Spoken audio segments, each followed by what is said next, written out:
Hello you guys, welcome back to my channel. This time I would like to introduce a great man in Japanese history, Tadataka Ino. After you get to know about his life, you may realize he is giving us lessons on how to deal with your dreams and future. He is the first person who created a very accurate Japanese map by surveying. He started making measurements of creating the map when he was 55 years old and took 17 years to create it until he died. Although in Edo period of Japan, the average lifespan was about 50 years. You may wonder what he had been doing until he started to create the map, so please let me overview more of his life for you. He was born as a fisherman's son to the Jimbo family in a small village called Ozeki of Kazusa province.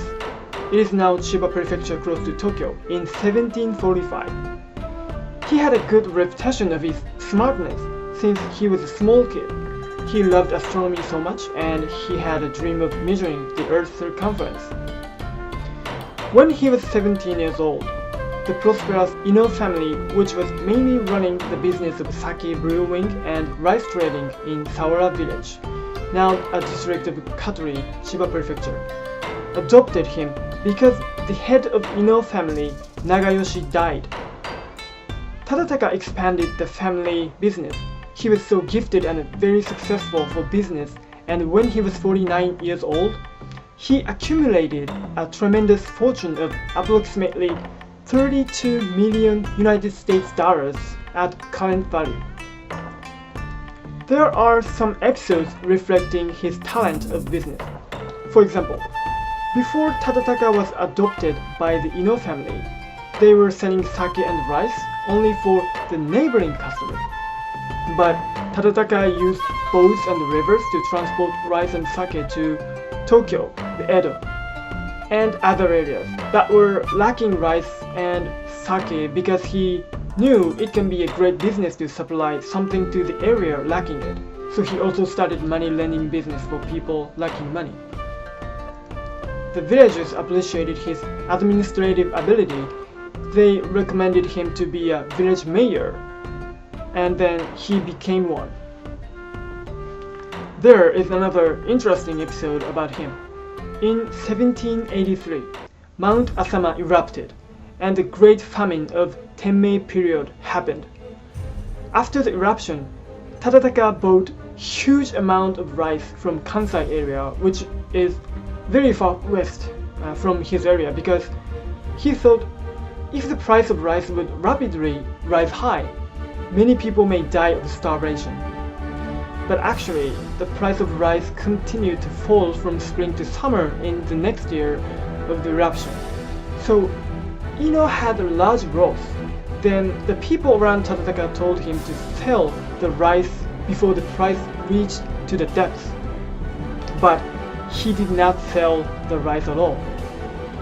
If the rice price continued to fall, Tadataka was to rent his house to someone and build a small house on the back field of his rented house with a frugal life to clear the debts for about 10 years. That's what he was thinking. And finally, in July of that year, the big floods of the Tone River damaged his village's agriculture and caused very serious poverty. But Tadataka shared his rice and money with people who could not live in poverty.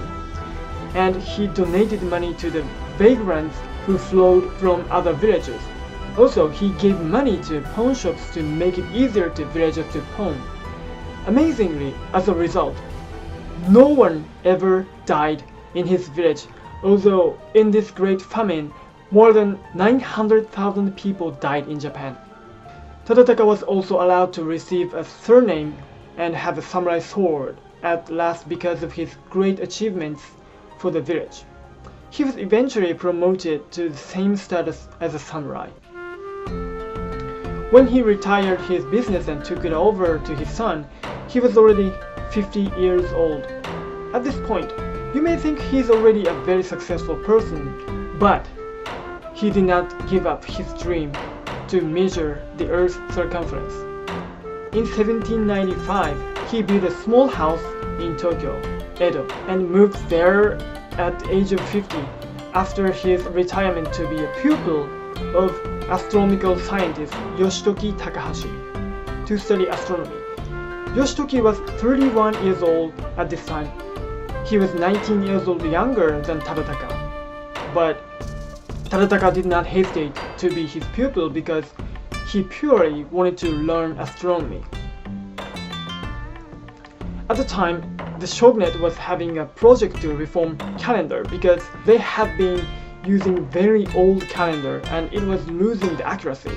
So Tadataka Ino might think he could be joined in this project if he become a pupil of Yoshitoki because Yoshitoki was hired by shogunate. Tadataka studied astronomy and astronomical observation so hard with his master Yoshitoki for 5 years. By Tadataka's own observations, he knew that the difference in latitude between his home at Kuroe City and Asakusa's calendar station, both in Edo, was about 1% of 1 degree.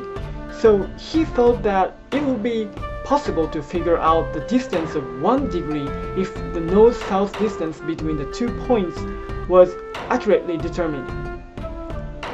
After he surveyed it, he reported the result to his master Yoshitoki, and he told Tadataka that the difference between the latitudes of the 2 points is too small to give an accurate value, so it is better to measure the distance from Edo and much farther place such as Ezo, Hokkaido.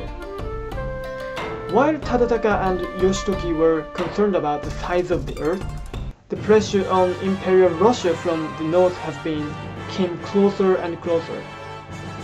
The Russian special envoy Adam Laxman entered Nemuro, the very north port of Japan, to conclude a trade treaty. The shogunate knew the treaty will be very unfavorable for Japan.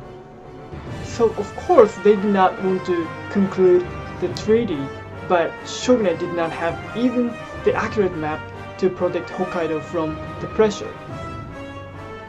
So Yoshitoki asked to shogunate to give Tadataka the task to create the map of Hokkaido. Of course, the actual purpose of Tadataka and Yoshitoki in the task was measuring the accurate distance of 1 degree of the meridian. At first, shogunate did not expect the great result of the task and did not trust Tadataka, but they ordered Tadataka to create the map of Hokkaido in exchange for the condition to spend at Tadataka's own expense. Tadataka departed from Edo to Hokkaido with just 3 pupils and 2 servants.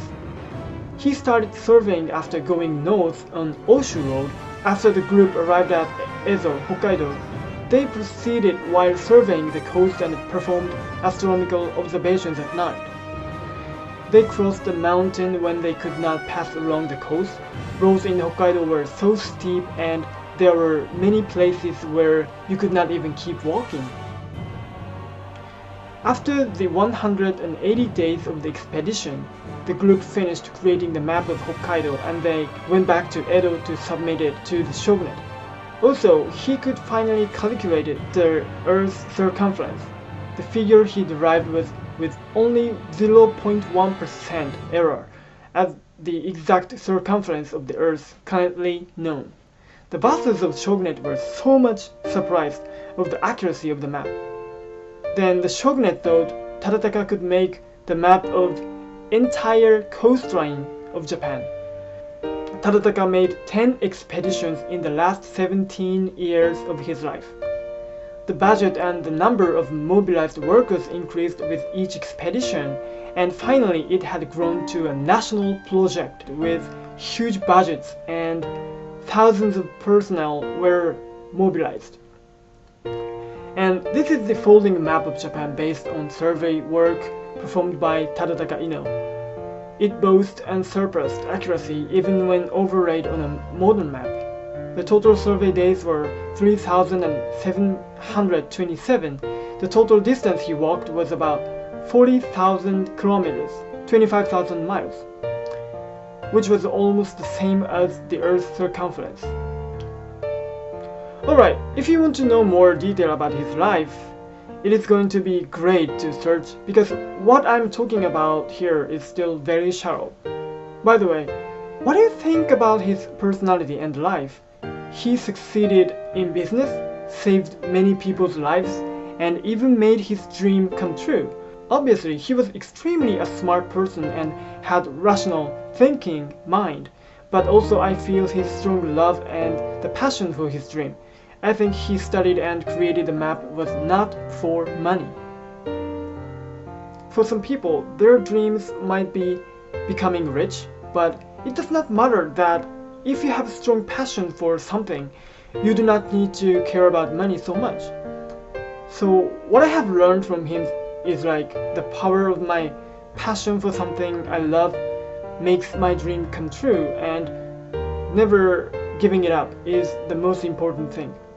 If you have something makes you passionate, please keep loving and pursuing it. Alright, thank you very much for watching, and please subscribe my channel if you'd like it. See you in next video. Bye.